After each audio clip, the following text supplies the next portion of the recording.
Hey everybody, this is Lawn Therapy, and I'm your host, Justin Berg with Purple Care. And today I'm very excited. We have David Meyer from Meyer Material on our show. And today I really want to focus on soil. David, you make an excellent soil. I know we use it. We love it.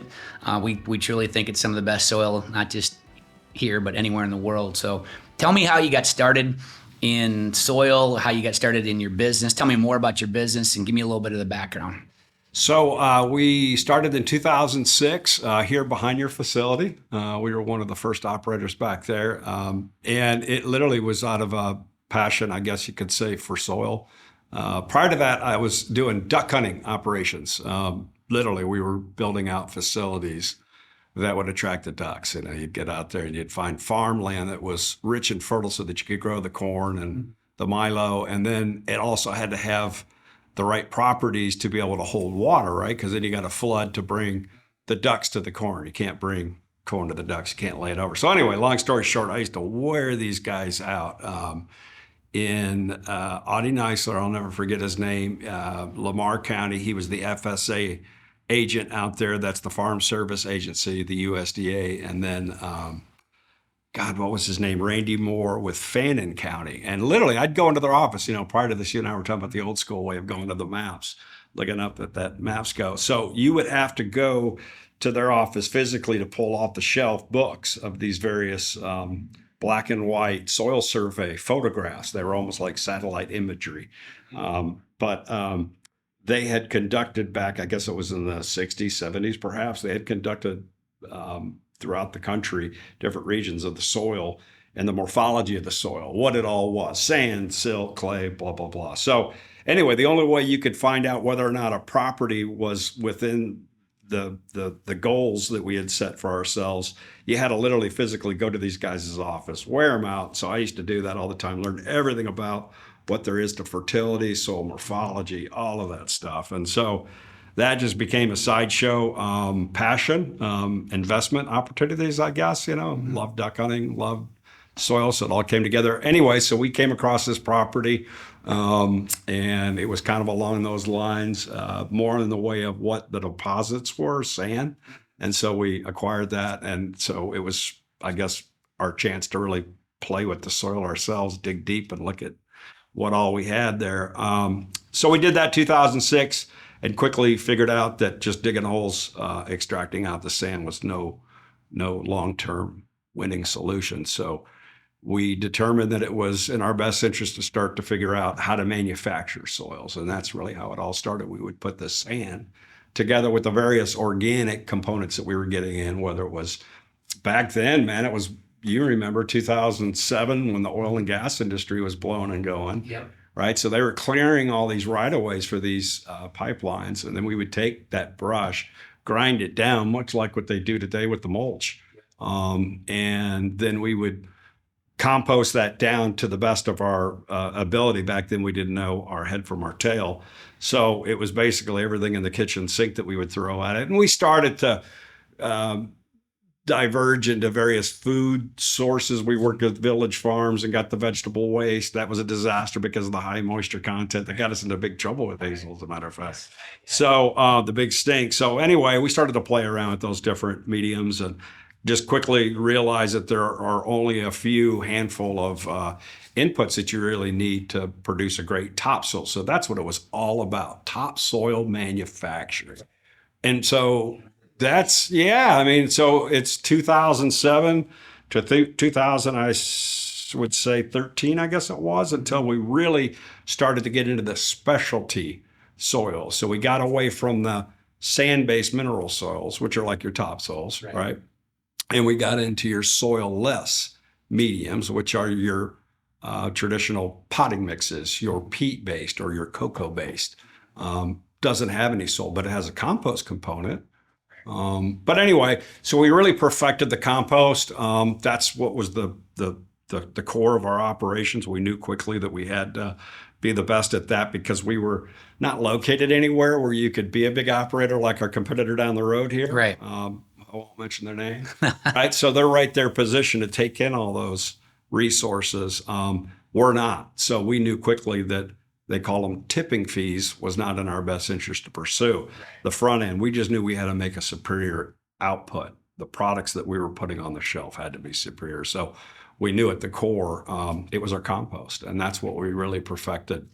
And so, yeah, and then we came across you guys. Gosh, it's been 10 plus years. Yeah, a little over 10 years. And 10 plus years. That was one of my questions today is, think about when you and I first sat down, how much our soil has changed. And, and our soil, your soil, our soil was great then. Yeah. But it's actually gotten a lot better. Like we did not sit on our laurels and just keep on delivering the same product. Like, I mean, think about, it's in, and you may tell me it's more than this, but I can think of at least 3 changeovers where we've really just been constantly working on. I mean, we went through a lot of different formulas for soil. Like a lot of people think they call it dirt. And I always say, don't call my soil dirt. But it started off that way, and we didn't sit on our laurels. We kept on working and getting it better, adding ingredients, changing things, seeing what it did. So walk me through if you remember. I know this was several soils ago, and then walk me to where we started and kind of where we're at now. Because now the soil we have now with the coffee is unbelievable. It's the best soil I've ever worked with. But I also said that 10 years ago. So walk me through that process. Yeah. So at the core, I think back when we first met, the compost was a manure-based compost. And I even think at that time we were bringing in cattle. We were. Yeah. And so that, I think, was the biggest fundamental change, that we shifted over to the horse equine manure. Okay. And so touching on that, we were talking about that earlier too.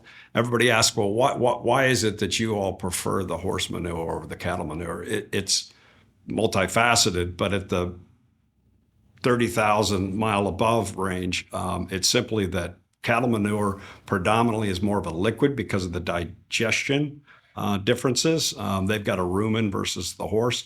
And so when that liquid dries out, it precipitates into salts, right? So what you're left with are a condensed amount of, and not all salts are bad. Sodium, obviously, Na is bad, but you get calcium, magnesium, all of those are salts. But the concentration of them are such that it's just overwhelming. And when I'm talking about salts, I'm talking about electrical conductivity. So if you got your pH meter or your simple EC meters, you're going to see that it's like 5,000, 6,000. I mean, that's going to burn plants up. Whereas you get into the equine manures, you're going to get less of a digested end product, which is great for the microbiological processes. They want a fresh, simple carbohydrate to digest. Right. And then furthermore, it's diluted in terms of its salt content. However, and we touched on this earlier too, because of the urine content in the bedding that you find with the horse manure, it typically comes with a lot of nitrogen. Also, the specific manures that we're bringing in are alfalfa-based manures. We work with facilities that are the highest end breeding facilities in the country. I'm not kidding you. I mean, they're flying these things over Saudi Arabia, and it's unbelievable. They board them. Tell us why again. Why alfalfa? Like, I'm well aware of the benefits of alfalfa and what it does to the actual products. So walk me through that. Yeah, so triancantol, I believe is how you pronounce it. Triancantol is the name of the constituent, the chemical property that you're really after. It's a growth hormone. So so we do a myriad of things. We're in, back to that real quick. I mean, we're in the turf grass industry. That is the core of what we do. That's been at the core of what we do, and then we've branched out from there, right? So. We do a lot of the specialty products with the fertilizers in the turf grass industry, professional sports turf. We build golf course greens out of our compost component with wash sand. Then we do the bag specialty products and things of that nature. So it's a wide variety of different product offerings that we're in.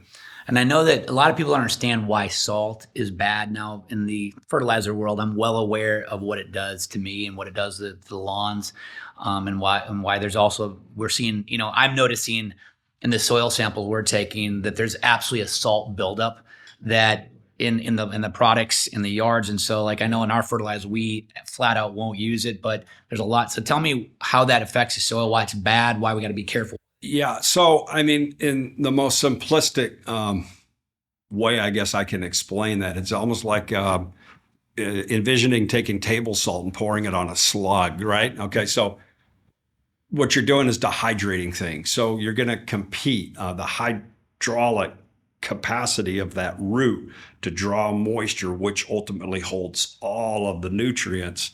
It becomes impeded because the salt content that's attached to the clay particles are so strong that it's grabbing that H2O particle and not letting it go. So basically what you're doing, you're not necessarily burning your plant when you're throwing all that fertilizer on it, you're dehydrating it. Correct. So you're killing it because the whole process of a plant requires aqueous solution for exchanges to happen, for the ionic exchange. Yep. I try to explain to people that salt actually locks up the soil. Absolutely. And that's what locks up the nutrients. And a lot of people understand it is that it's not that the salt is necessarily locking the soil, but it takes the moisture out, and therefore what transfers the nutrient to the root or to the tissue, and it's going to be that moisture, correct? And that's when right. you have too much salt, Yep. it draws it back, and it you've got a root ball that's literally loaded with nutrients all around it and it has no access to it. That's right. And that's, the kind of explanation. Yeah. No, and that's, so then you get into the physical properties. I mean, it gets so complex. So I was just basically touching on its effect, adverse effect on plants in excess. But as a physical problem, it's very, very challenging to get through because those are called sotic conditions. And then you'll get the clay particles because of all of that. They'll lock up, like you said, and they won't let water permeate. So you'll get that crusting effect on the soil surface. That's what you'll see on sports fields a lot. There'll be a little area that always holds water, never permeates, It's because that salt buildup, and it's created that layer that won't allow for the water to get through. So absolutely. That also impedes root development. They only have, they emit exudates, right? So they're secreting a liquid that then dissolves those minerals around the clay and the silt and all of that, allowing for it to then expand and find more nutrients. So that all plays a role in the health of your soils. Predominantly, you see that more in lawns than you see it anywhere else. It's the only area where it's unregulated. People can throw as much as they possibly want, whereas the farmer, he's got to go to the feed store and register with exactly how much nitrogen he's pulling. He does. He has to register with the USDA. Yep. Right? Yes, we sir. don't. Yep. And no, I see constantly people doing, putting out their own fertilizer. And I will admit that even I was guilty of this at one time 20 years ago, where I would fertilize my yard, and if I had, just a little bit left in my fertilizer pushing, I'm like, well, I'm in a typical American saying, well, if more's one, better. more's better. Yeah. And so I would just put down more, and really it's actually beneficial. You and I both know it's beneficial to put down less fertilizer than more. I'd rather say, hey, I'd rather be a little short than over. And so, and a lot of people understand that it does not take, if you go over, you start to lock it up more, you start to burn things. There's a lot of negatives to actually over fertilizing. And a lot of people just don't have the square footage of their own yard. They're kind of guessing, which is fine. I mean, you got to start somewhere, but they also don't know, there's the spreader settings. They're not aware of the number of pounds of nitrogen you should put on your yard. And it's typically too much. And then you mix in your typical Home Depot products, which are, again, nothing against Home Depot or Lowe's, but that's where most people get their fertilizer from. And those are loaded with salts, and they're loaded with fillers. And I don't remember our filler conversation we had years ago, Paralite, but maybe let's talk about, there's a lot of fillers in products, and a lot of it people use Paralite, correct? Which is basically inert, right?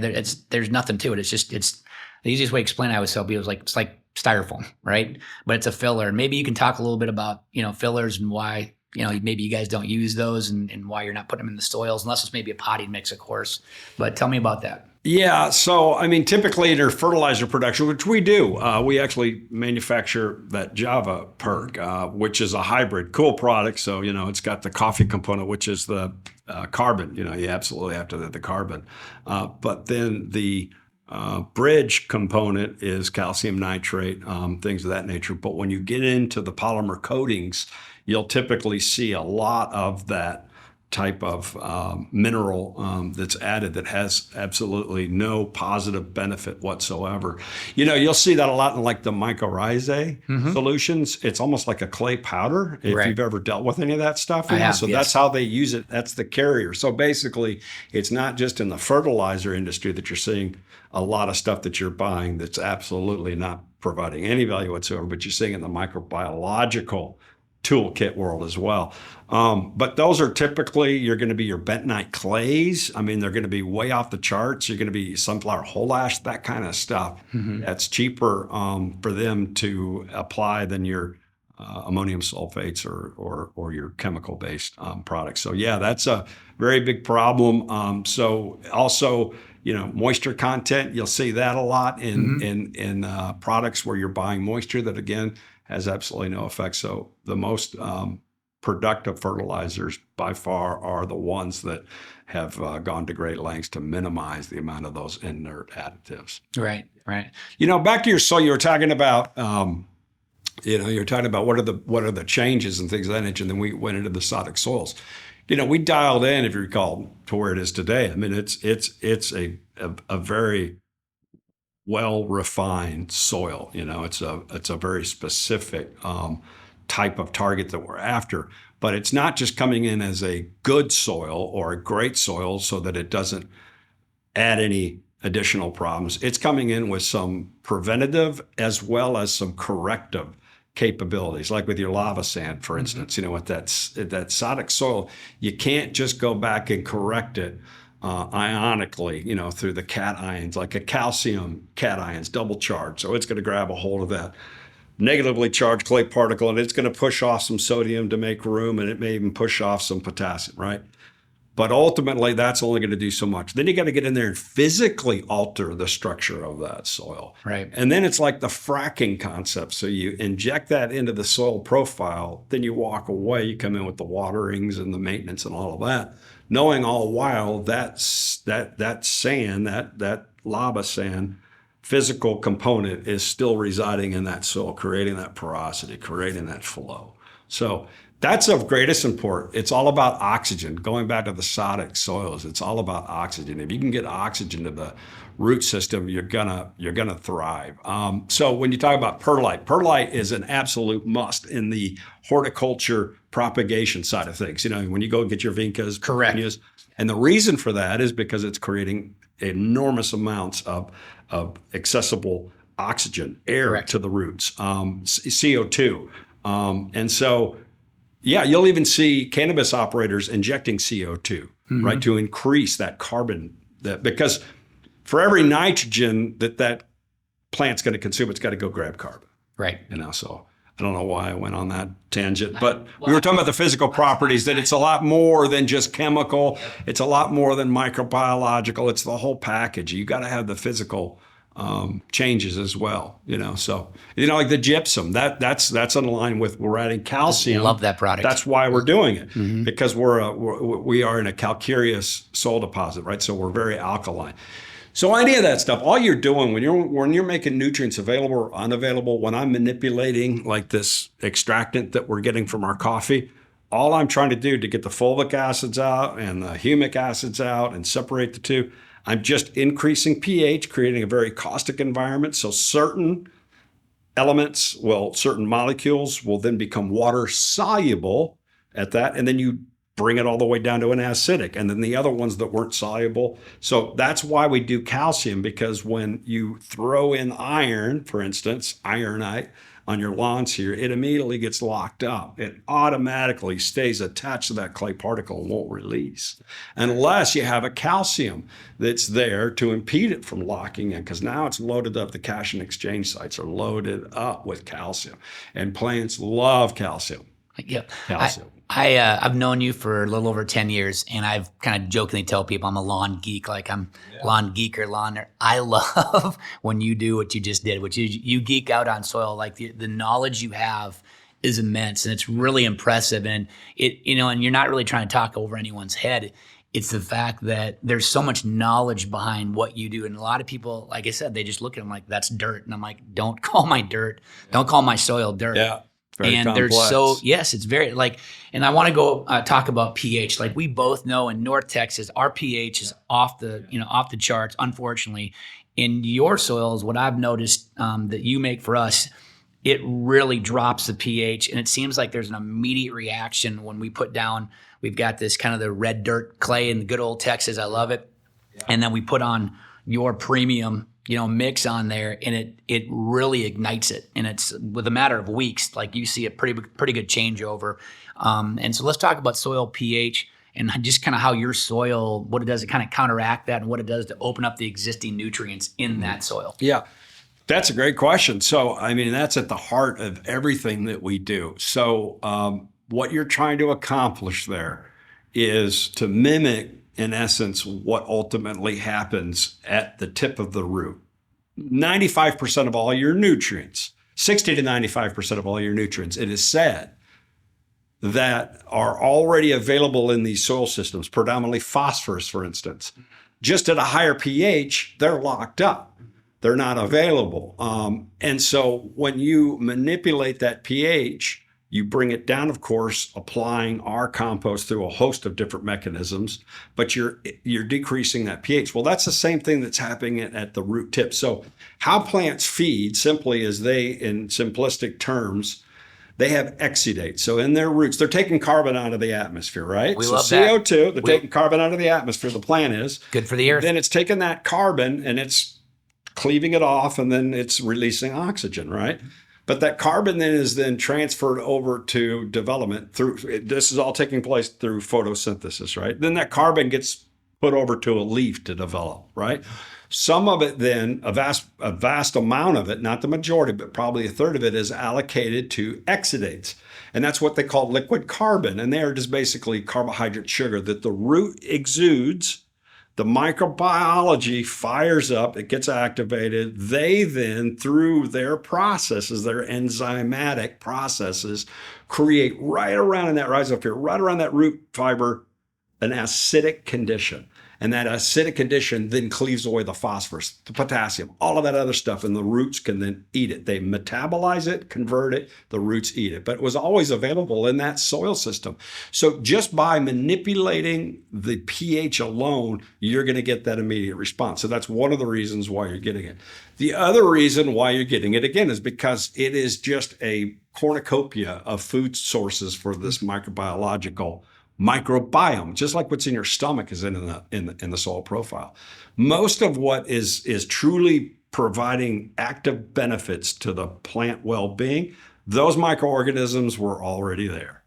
We're bringing them with our compost. We're fortifying them. We're increasing the populations to the best of our ability. But at the end of the day, if I were truly honest with you, all I'm doing is providing a good, hearty, available carbon source that they can digest readily and easily, that they use to power the process that they require to convert and cleave away that phosphorus from that attached to that clay particle and make it available for the plant. Do you see why I love this guy? It's that simple. The coffee makes, so like this extractant that we're making right now, that's out of pure cold coffee brew, right? So it's interesting. It's sticky. You can feel the acids into the fulvic and all that. But that's a 6.1 pH. So it's not too terribly acidic, but it is acidic, right? When you're talking about a 7.7, so the problem that the 7.7, 7.8, 8.2, again, is all of that's available. People are throwing out all this iron, magnesium. All of those are positively charged cations. And when you get to that higher pH, those become more entrenched with the negatively charged clay particles. And so they're just not going to release no matter what. And water is a great solubilizer, right? I mean, it's a great solvent, right? But it is not enough to cleave that away. You need more mechanisms to decrease that pH. You know what's interesting about about phosphorus is that we put, in almost every bag of fertilizer you see it, and yet the majority of the United States is loaded. Our soils are loaded with phosphorus. It's already there. And people don't understand that. And I used to ask myself when I got into business, like, why are we adding phosphorus when I just pulled a soil sample and the phosphorus is sky high? Yeah. And what people don't understand is that phosphorus is locked up, kind of like we talked about with the salts and everything. It's locked up. Yep. And so you got plenty of it. I don't remember the Greek mythology. I'm sure that my Italian filmmaker will probably put a picture of it later. But the guy that was buried up to water, up to his chin, but he could never drink, right? And that was his punishment. And he was sent to hell. Yeah. And that's kind of what our grassroots are like, is that they're surrounded by great stuff and they can't touch it. They can see it, but they can't touch it. And I think when you introduce your soil that really opens up. Mm-hmm. And all of a sudden, so yes, there's nutrients in your soil. That's great. You've done a great job of building that soil.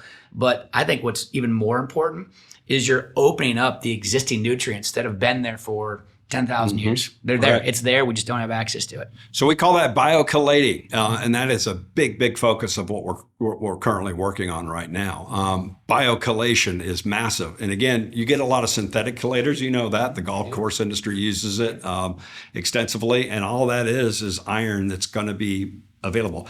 Chelation is just Latin for claw. That's all that is. And so what you're doing is you're creating the shell around that ion so that it doesn't become attached to that clay negatively charged particle and it stays available in solution. But phosphorus is a really tricky one.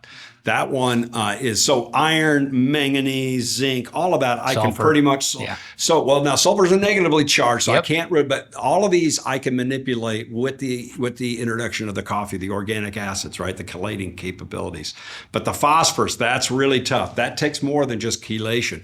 You got a complex phosphorus. So phosphorus is just a wild animal. So not only do you have to cleave it like you do with the irons and all the other traditional cations, but you got to then complex it to keep it.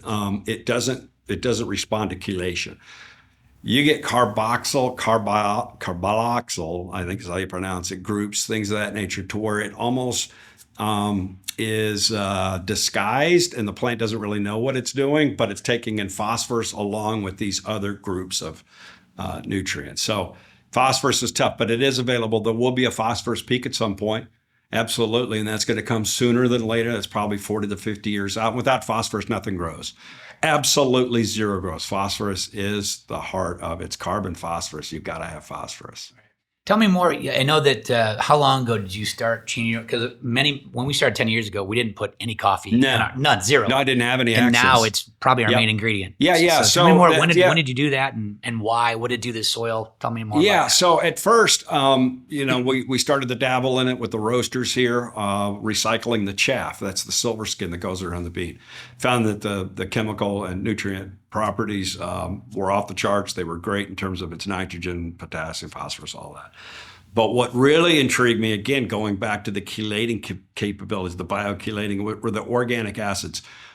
I knew they were there, but they weren't in the concentration that I thought we could ever do anything with. So fast forward, I came across my current business partner in the coffee venture, Chad, and he had a cold brew coffee operation, had sold it to a very successful beverage company, but retained the grounds. He knew that had special value. Now, ultimately, what he wanted to do is he wanted to extract out the existing solubles in that cold coffee, right, to then create an instant coffee product. So he knew that out of that cold coffee, if you say in terms of 1 cubic yard, there were 60% of that was moisture, out of which like 72% were solubles that just hadn't been extracted. Now, the most solubles, like your caffeine, that goes out of that bean, whether it's a cold extraction process or a hot pressurized.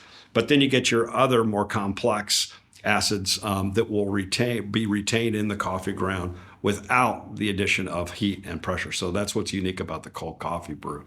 But he knew that it had enough value to hold on to it. And so when I came across him, while we were studying our traditional, this was our first version of your product at Texas A&M because of the biological properties. We knew the streptomycetes and things like that were having a real positive effect at keeping nematode populations down, sting nematode populations. So I was down there studying that, and then I came across him. Let's talk about nematodes for just a real quick, and because there's actually good and bad nematodes. We can have both, correct? So that's right. Let's talk about that. What are we trying to do there? Yeah, so you're going to have both good and bad nematodes. Predominantly what you're going to have as far as bad nematodes are let's just talk about sting nematodes in the golf course industry. I mean, that is the bane of their existence. You'll see just round circles, brown patches, and you'll see it a lot in your yards. You'll see it in pecan orchards. Very, very problematic. So ultimately you got good and bad. Bad nematodes predominantly are going to be found in your anaerobic conditions. Good nematodes are going to be found in your aerobic, meaning it's been oxygenated. So what you're finding more than likely in these soils that have the bad nematodes is oversaturation, overwatering. It's just not draining. The clays are holding on to too much water. don't have enough of the organic acids that you want in a soil profile because of the aerated nature of it. You're not going to get a preponderance of those types of products within that soil profile. They thrive and flourish, the bad ones. So what you're doing basically is more than bringing good nematodes to battle bad. That's not what we're after. No. What we're after are streptomycetes, and streptomycetes are actinomycetes, right? And so those are your majority decomposers. Those are the first things that come into your compost pile if you got cellulose and lignin type content. And they're going to create metabolites. They're going to create byproducts. And it's those byproducts that we're really, really after. I mean, it's the stuff that you can find as antifungal. In the simplest form, they basically eat soil. What it is they're creating these organic acids and they're creating all these metabolites, and it's making, for instance, soil stickier, right? And so like if you feel this stuff, it's kind of mimicking that. It's a sticky, almost like a glue type substance. So it's aggregating. Nematodes don't do that. They got to swim through sand. So that's why you normally find, I mean, in a lot of those soil conditions, you find it in those type of areas where they can easily navigate through. So what we're really doing is we're bringing in those metabolites with the compost that are going to permeate into that soil, create conditions that are almost like nets that can't get through. But that's how microbiological processes battle other microbiological processes. It's not so much mine are eating theirs. It's not that at all. It's the secondary acids. It's the alkaloids, the peptides that they're producing that are antagonistic to the bad nematodes. They're creating conditions that aren't conducive. And so that's basically all you're doing. It's not like two bacteria and fungi type guys going at it. Do you find it interesting how a lot of what we talk about soil also is truly very similar to what we talk about like with the human gut? Absolutely. And the health. Isn't it crazy? Yeah. Because you talk about Yes. peptides and you talk Yeah. about, I mean, Yeah. and but you talk about the balance, like when your Yeah, stomach you're big into that, the health and all of that. So see, I'm just now starting to get into the probiotics and all. I kid you not. Man, I'm really into that. And I started the thinking was, hey, if I'm all into these plants and the fertility and the micronutrients and all of that, and I'm a big believer in the biological processes, why am I not looking at my own microbiome? So I just started to look at that over the last year. And psychologically, what it's doing for you mentally, that's really, I'm just trying to see, okay, what can I do to become more positive, more energetic, healthier? Just for mental focus. Yeah. And so I started to look at the gut biome, and I am a huge believer now. It's the same exact process. It is. It's very similar. And the signaling. So, all of that, some of the stuff that we're trying to introduce, and again, it's mimicking the metabolites, the secondary byproducts. It isn't necessarily like an acid that's going to eat away at that fungal hyphae.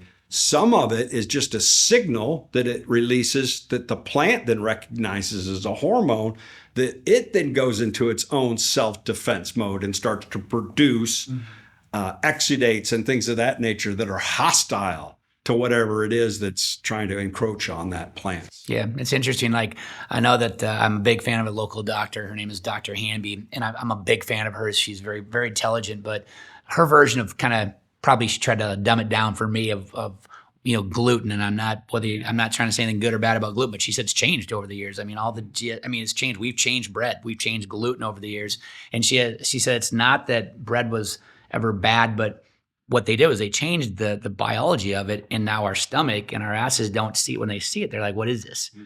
And it causes that inflammation. And so it used to be we saw it because we'd been eating it for 10,000 years, right?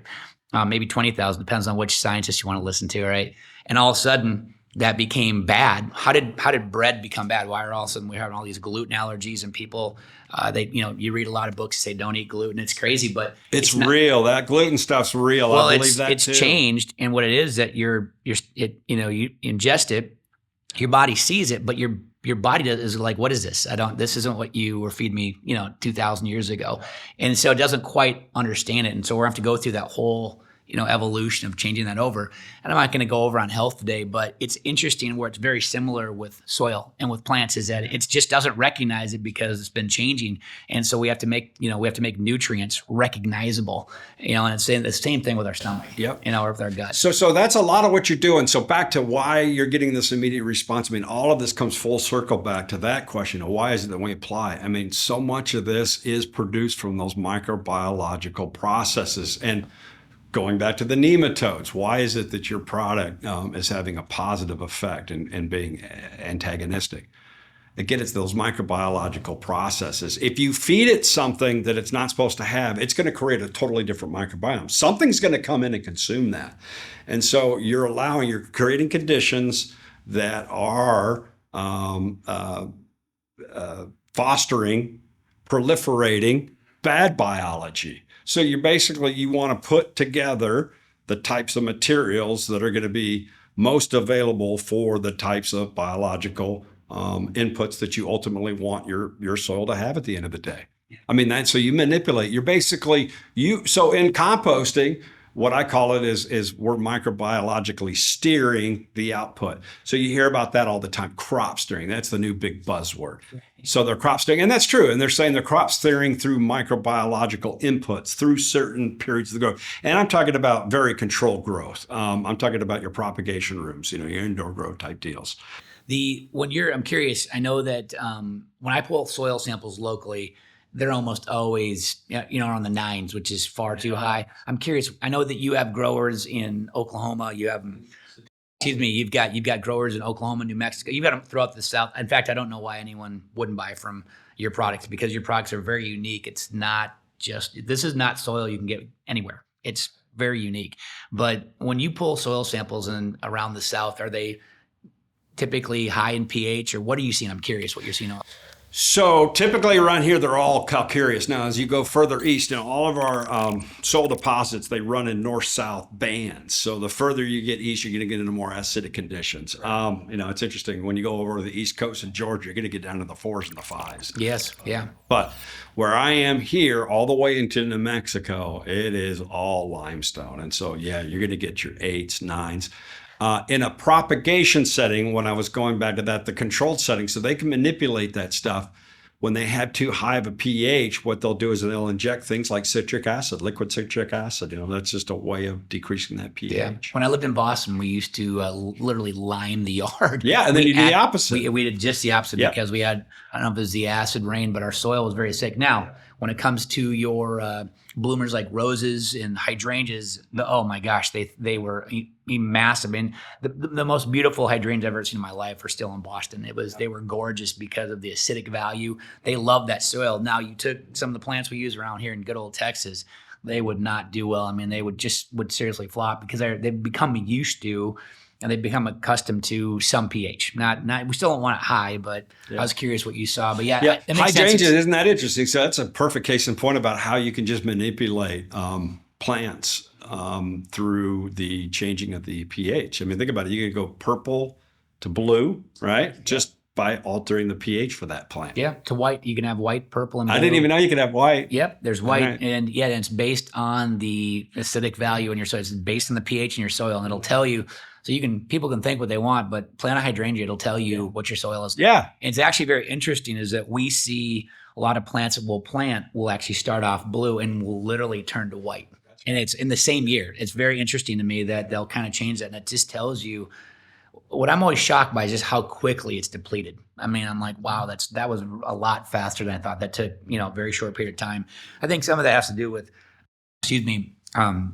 our water is very high in pH, which for you and I, our gut, that's good, right? That's actually, we'd like a high pH for drinking, but it just keeps on adding to it for as far as the soil. I think that has, I don't know if you can speak intelligently about that but I know our water's high in pH. It's got to affect the soil eventually. Yeah, you got bicarbonates in that, and they do, they build up. So yeah, water's a huge thing. It's interesting. I touched briefly on, we do a lot of things. We do turf grass, we do retail garden centers, but we also do a lot of the cannabis, commercial cannabis. And those guys are constantly failing these metal tests, and they don't realize that, 0.001 tenths of arsenic in your water, if you're watering and the plant's drinking 1 gallon a day for 120 days, it's going to slowly, and that stuff just builds up because again, it's perspirating, if you will. It's letting off, but then those salts are acquiring. That metal is just, it's accumulating. Correct. So yeah, no, that's a big deal. Yeah. Let's go back to the coffee. I know that you've kind of gone around the country and you've really kind of secured a lot of the chaff, a lot of the actual grinds that are being discarded. Yeah. Let's talk about that, what that did to your soil, what, without giving too many trade secrets and, taking a complete look behind the curtain. Let's talk about your soil, what coffee does, but also why your soil is the best out there. Yeah, so coffee, again, to touch on that, we were doing the roasters here, and I was acquiring all of the chaff, which is a great product. So there's a difference between there's a difference in the chaff and the grinds after a roast versus cold brew. Yeah. Oh yeah, absolutely. So just a snapshot of the coffee industry. Predominantly what you're seeing out there are roasters. Here in the Dallas-Fort Worth area, we have two of the largest roasters in the country. What a roaster does is they take in the green bean. They're almost like the importer of all of those green beans. They then roast, and then they'll sell those roasters to Black Coffee Roasting Outfit or whatever, Black Rifle or whatever it's called. Sure. So that's what they do. And then in that process, they throw off a silver skin. So the bean comes in raw, and then as they start to boil it fluffs off, throws off a little fibrous skin.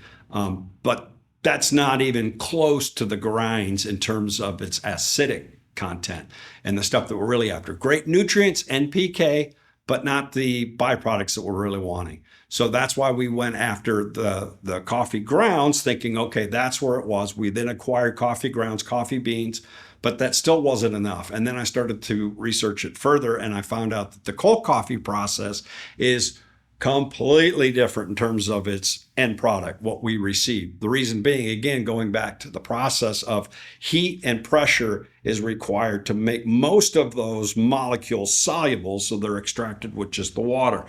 Whereas in the cold seeping process, those organic acids remain in the coffee bean. That's why it's not acidic. It's why you and I love it. But that's great for me because that is what I'm after, the organic acids. Again, I want to empower my products to mimic as best we can what Mother Nature's already doing in terms of changing the pH, creating those enzymes, those metabolites, peptides.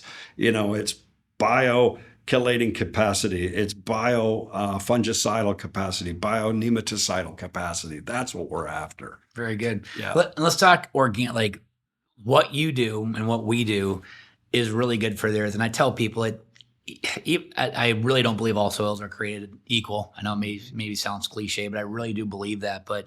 And I know a lot of composters say that they're helping the environment but I think there's more to that to what you do. But let's talk about, just environmentally, what you're really doing to help the environment. And of course, by the release of carbon, I mean, we that carbon component, but also we've got just the composting, the waste. Let's go over that. Just how does your process in your company really help the environment? Yeah, we make a big impact. In aggregate, I would say that and this isn't boasting, I would say we would divert on an average year anywhere between 20 to 30,000 tons of organic material that otherwise would have ended up in the landfill. Now, we don't lead with that. That's not why I got into this business, to be totally honest. We're not a waste company, and there are many operators out there that do that.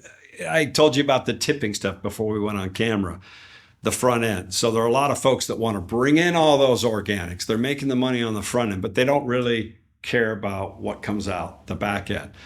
We went the opposite direction. We said, look, we're never going to be successful relying on the front end tipping fee. So we better darn well have the most superior end product. So we went out and sought these inputs. Now, why we're making such a big impact is that to scale these products up, we knew that we had to have something significant. They're just, we're in business, right? So we're not going to chase after something that we can't mass produce, right? So we found that the coffee waste was a significant stream, untapped for the most part, available to us that had remarkable properties that we were specifically after. And at the end of the day, while we're doing all that, creating the best soil in the world, we're diverting massive amounts. So every day we're pulling maybe 25 to 50 tons of material from our facility, just pure coffee grounds.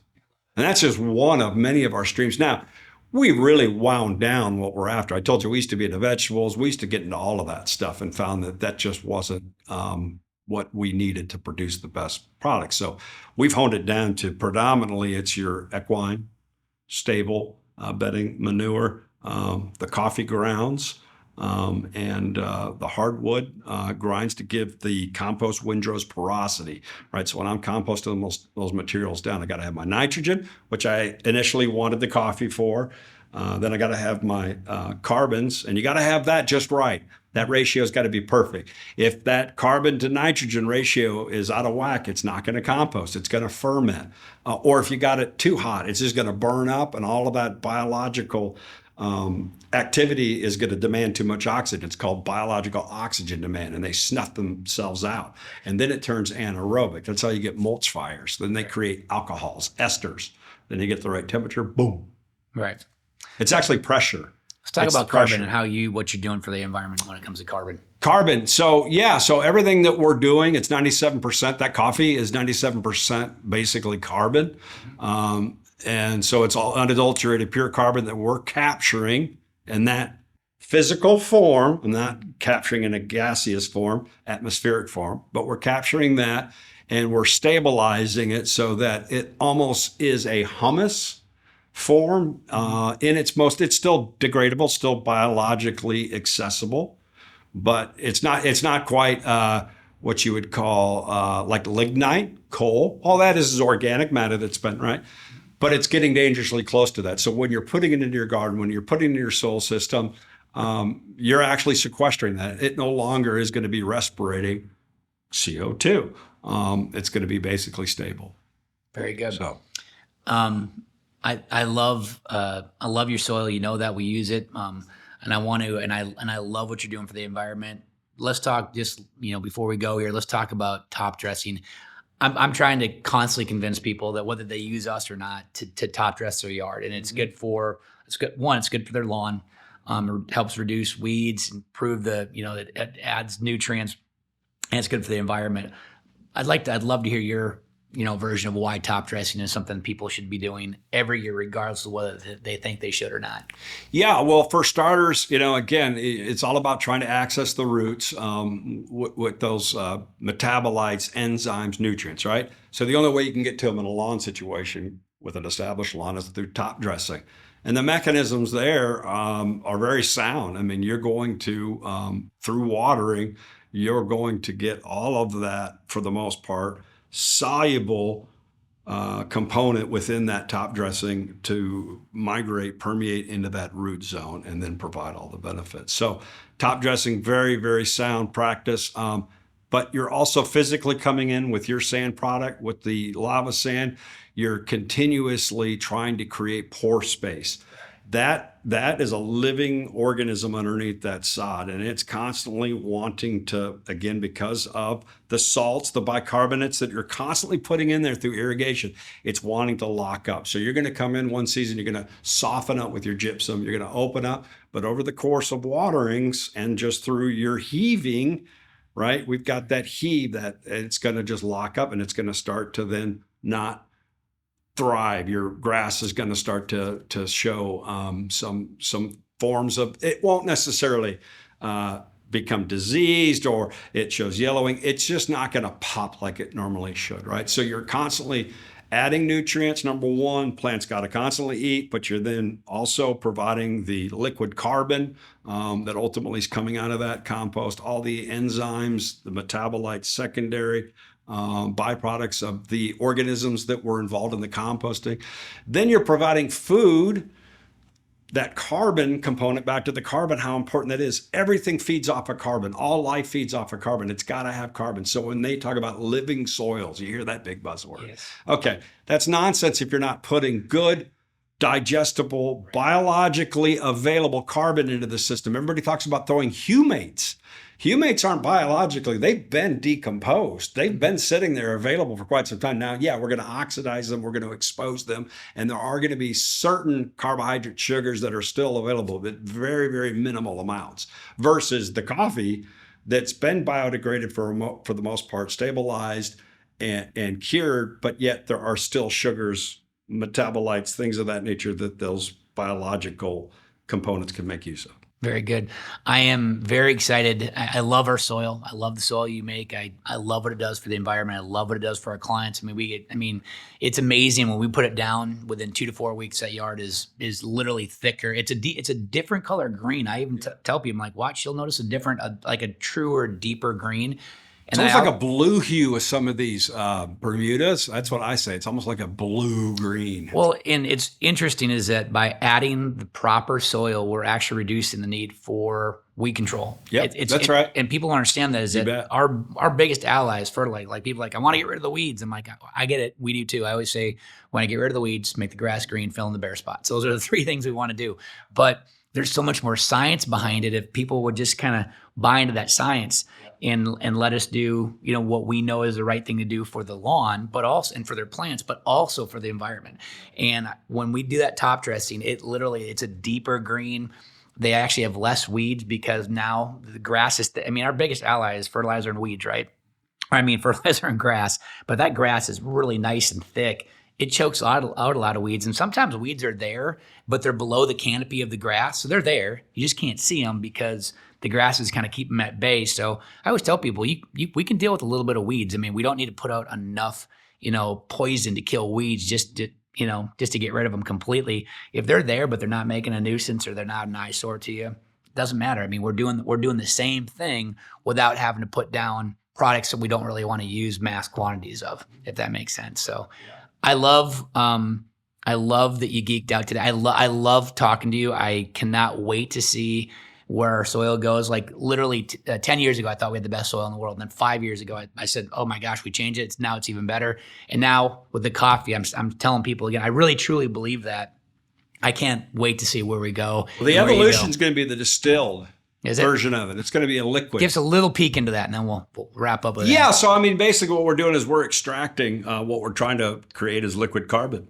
We're trying to mimic exactly what the root exudate is performing at that root zone. So that's what we're trying to extract from pure coffee. Then we're going to add it back into the system with the actual compost. We're going to try to add some fulvic, humic acids to it, and then see where we go with that. But it's more of a enzymatic type product, not a microbiological product. We're just trying to activate what's already in the soil, make available to them the food source that they need to thrive and multiply. Very good. Well, I'm Justin with Lawn Therapy, and I hope that this has educated you. I hope that you geeked out with us today and learned a little bit of science and realized that there's a lot of us out here that are trying to not just put down dirt, but we're actually trying to improve the soil so that we can get what the client wants, which is improve the lawn, but we want to improve Mother Nature. We want to improve the earth. Be good stewards of the world. And so I hope people got that out, and I'd love to hear the science behind it. So thank you. Thanks for having me today. It's been fun. Thank you. This has been awesome. I love listening to you. Yeah, We're going to do it again. All right. Sounds good.